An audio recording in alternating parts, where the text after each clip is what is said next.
Je continue à écouter les conférences ou les cours de Yoel Ben-Haroche, et parfois il sort des perles assez étonnantes. Il n'a aucune approche critique du texte biblique. Il considère par exemple que si Moïse, on parle de Moïse avant David, c'est que c'est David qui a emprunté à Moïse et pas l'inverse. On ne peut pas imaginer une seconde que le texte de Moïse ait été calqué sur le texte de David. Ça rentre pas dans son système de pensée. Dommage. Alors il nous parle du tabernacle, le Aaron. Bon.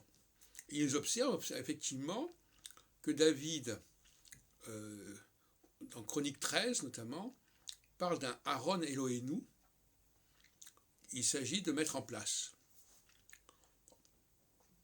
Et il constate que c'est déjà le projet qui avait été exposé dans Exode 25.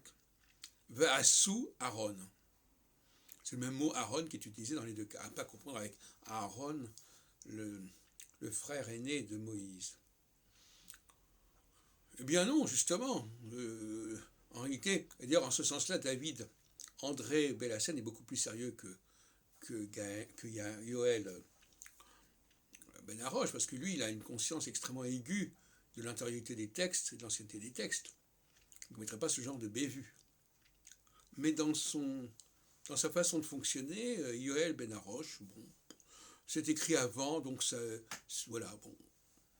Il n'imagine pas du tout qu'il puisse y avoir des calques, des réutilisations, des recyclages, des choses candidatées. Non, ça c'est hors dehors de son schéma mental. C'est dommage parce qu'effectivement, probablement, et c'est ça qui est amusant, je vais déjà remarquer à propos de Nostradamus, ce que les gens croient apporter comme preuve apparaît finalement comme la preuve du contraire. C'est-à-dire, à force de dire que c'est l'Exode 25 qui a influencé Chronique 13, c'est tellement gros qu'on s'aperçoit que c'est le contraire, que c'est à partir de Chronique 13 que l'on a commencé à élaborer le personnage de Moïse et du tabernacle. Bon, alors donc c'est comme ça. Et dans Nostradamus, c'est pareil.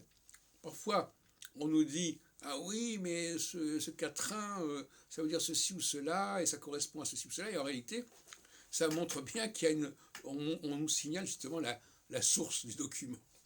Parce que c'est comme si on disait, par exemple, ce quatrain a annoncé tel événement, et l'événement est tellement bien annoncé qu'on s'aperçoit que le quatrain a été écrit après l'événement. Ça, c'est l'enfance de l'art.